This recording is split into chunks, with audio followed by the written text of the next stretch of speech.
Sharks. It only takes one look to understand who reigns over the underwater world of the ocean. Whether it's the open sea or coral reefs, sharks have found an answer for every challenge.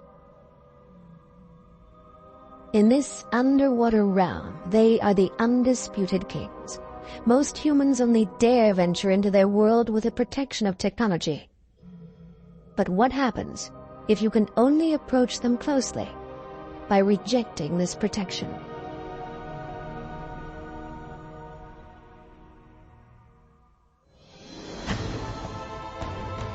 Adventure Ocean Quest. An encounter with a world under the waves.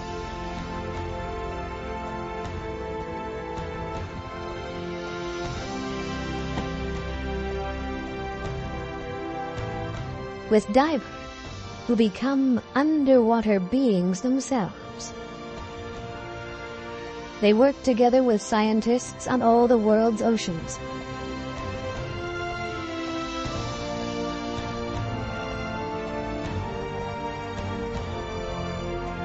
Deep under the surface of the water,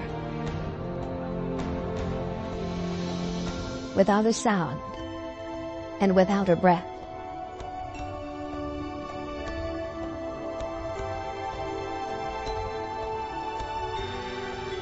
Adventure in the depths of the sea, the likes of which has never been seen before.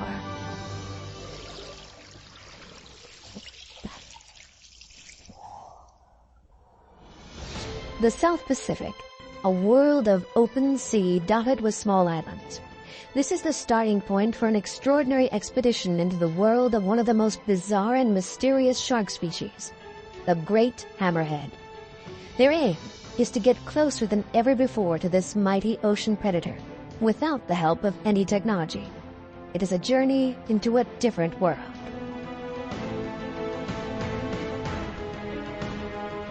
The hunt for scientific insights takes courage, skill, and self-control, and a deep fascination with nature. In Polynesia, the great hammerhead, it's the king of the sharks. I think they were right. The old Polynesian have seen this creature for probably 3,000 or 4,000 years. There is something about its presence in the water.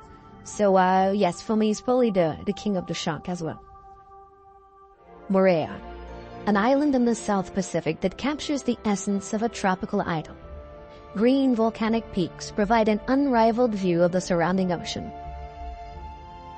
French underwater cameraman Christian Petron and two of the best free divers in the world are about to embark on their mission.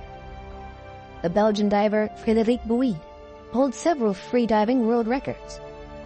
And the Canadian world-class free diver William Winram will work closely with Fred as his safety diver. Every island in French Polynesia offers a unique world, but they all have one thing in common. Turquoise bays conceal colorful coral reefs, and the sea forms a major part of life for local people. Moorea is the base of the French Oceanographic Institute CLIOB, where the shark specialist Johan Mourier conducts his research. Hi Fred, now you're into Creole? Thanks. Good. Creole? Johan Mourier specializes on lemon sharks and uses some interesting techniques that can also be used to study other types of shark. You also have planned to work with other species somewhere else? What's the next step for you? We will go to Rangiora and try to tag some hammerhead. Mm-hmm. And this is a species that is usually found in Rangiora, but it's very difficult worldwide to find this shark. And nobody knows what they do during the year when they're not in Rangiora. They might be traveling or maybe spending time in open water like oceanic whitetips or something. Yeah, we only know that we can see some individuals coming to Rangiora, and but we don't know where they are going. So there is two kind of techniques we can use there because we don't know what they do. We can put some acoustic tags with a receiver, the resident sharks to see if it's resident shark. Okay. And we can also put some satellite tags And if they migrate, we will be able to know where they are going. This shark, the great hammerhead, is quite a shy species. So that's why we need your help to tag it, because you don't do bubbers. And you will be able to go closer to the shark, and it will be easier for us to tag it. I'm quite happy to be here again and try to do that. Rangiroa lies 250 kilometers to the northeast of Tahiti, and with its 80 kilometers length and up to 32 kilometers wide, it is one of the 4 biggest atolls on Earth. Its name translates as endless sky, a reflection of its big skies and open spaces.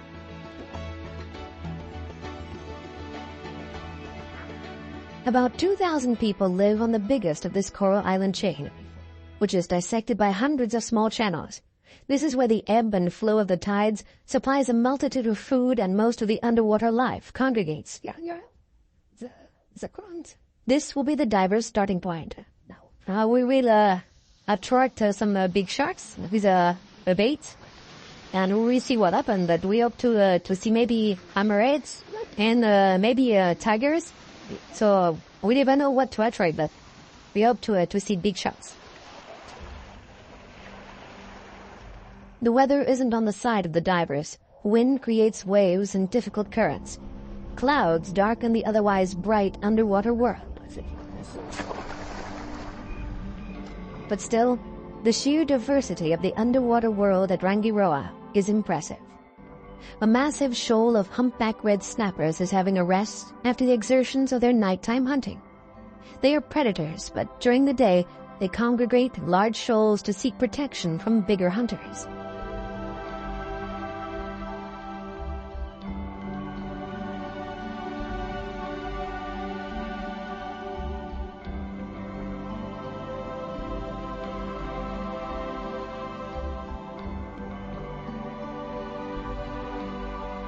The reef is teeming with wildlife.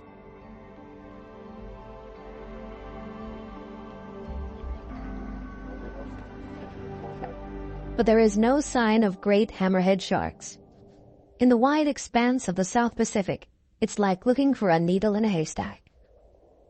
Again and again, the free divers go down to look for them. They have to remain vigilant. Other sharks are ready and waiting. Gray reef sharks.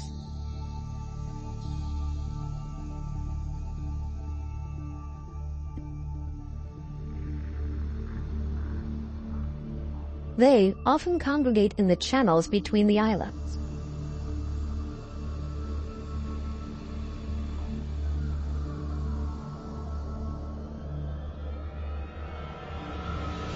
Gray reef sharks are generally curious but not aggressive towards people. And in contrast to many types of shark, they are still relatively common. They make a nice photo opportunity for whale.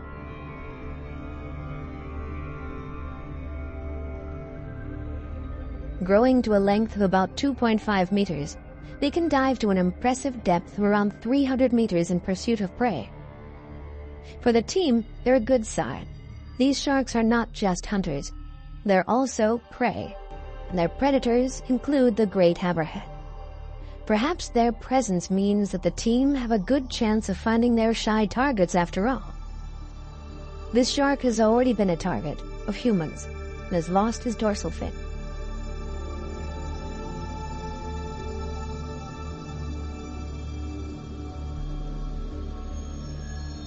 Although Fred and Will are surrounded by sharks, they remain calm.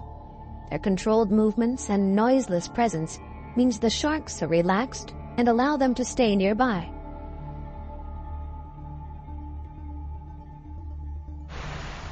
But bad weather means it's too dangerous to stay on the water. A storm is brewing, and the expedition abruptly has to abandon their search. Today, not a lot of light, very rainy, but you see it's pretty messy. That's the lagoon of Pangaoa, and you see the lagoon is like a rough sea, which is not common. And it's bad weather. The boats have to be secured. Although this is the rainy season, the constant bad weather is very unusual. One low-pressure system follows the next. Bad underwater visibility makes the search for the hammerheads even more difficult.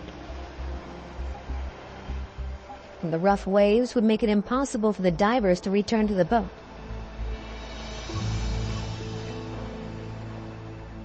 But there is a glimmer of hope. The weather forecast for the next few days sounds reassuring. Yeah.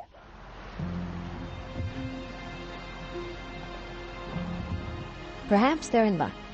The weather clears out. The team is up early to get ready for their outing.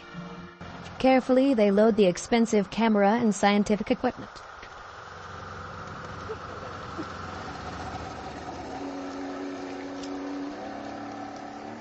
Their destination is the outer wall of the reef, where a channel opens from the islands into the open sea. It's the beginning of a long day.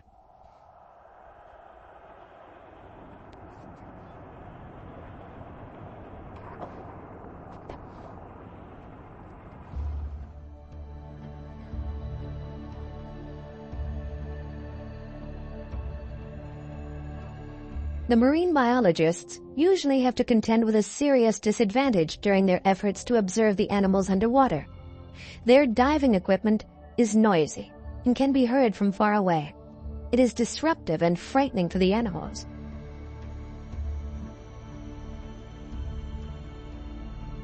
Free divers, on the other hand, glide noiselessly through the water.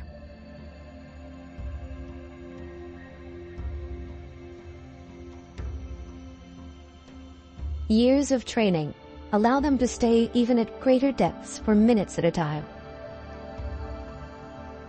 It makes them perfect underwater naturalists. Without any technical aids, they search for the shy hammerheads and manage to get close to them. They're not perceived as a threat. And here he is, the king of the Polynesian sharks.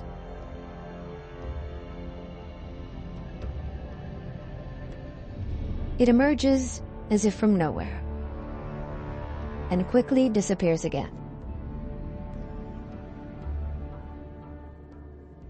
But at least the divers now know that this is a good spot to place their receivers. These will serve to register signals emitted by the transmitters that they hope to attach to the sharks.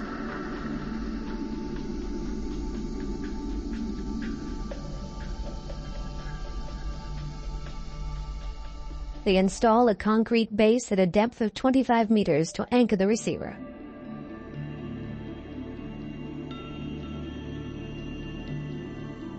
An eagle ray approaches. They are one of the main prey species for the hammerheads. Perhaps this too is a good sign. Fred also finds a hawksbill turtle nearby. They are now critically endangered and a very rare find. Marine turtles are still hunted for their meat and shells and threatened with extinction.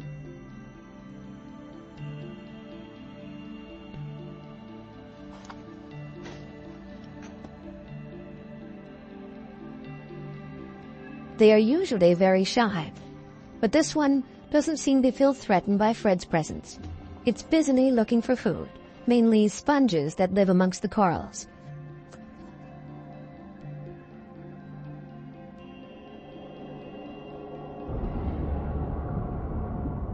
While the scientists install the receivers at different locations around the reef, Fred continues his search for the hammerheads.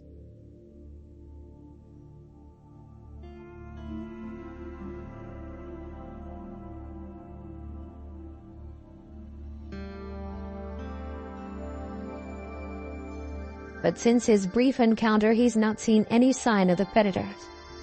But there are other types of shark everywhere. The divers have to stay alert at all times.